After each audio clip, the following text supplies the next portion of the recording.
Halo semuanya, selamat menonton kanal Teknokrat TV. Pada video ini, saya akan membahas mengenai kepenulisan berita. Sebelumnya, saya mau tanya, apa itu berita?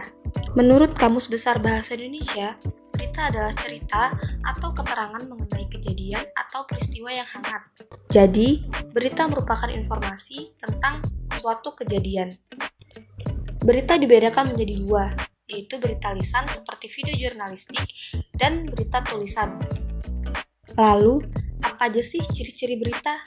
Ciri-ciri berita ada faktual, aktual, unik dan menarik, berpengaruh bagi masyarakat luas, objektif, terdapat waktu dan tempat kronologi kejadian, dan menggunakan bahasa baku sederhana dan juga komunikatif. Selanjutnya, apa sih unsur-unsur berita?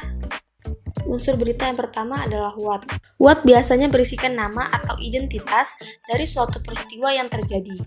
Yang kedua adalah where. Unsur ini menjelaskan lokasi atau tempat kejadian peristiwa. Yang ketiga adalah when.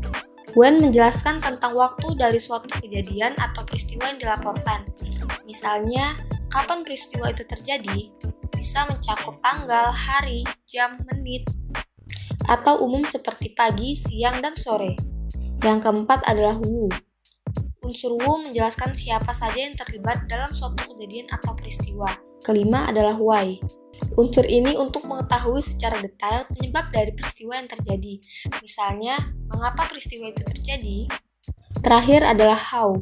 Unsur ini menjelaskan bagaimana proses terjadinya suatu peristiwa, termasuk akibat yang ditimbulkan atau justru diharapkan dari peristiwa tersebut. Selanjutnya, struktur berita. Struktur berita biasanya diibaratkan seperti segitiga terbalik.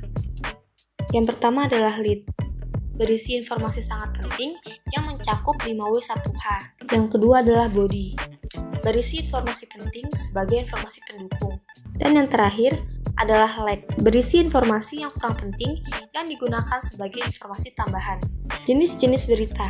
Yang pertama adalah straight news atau berita langsung, yaitu berita yang ditulis secara singkat, langsung, dan lugas.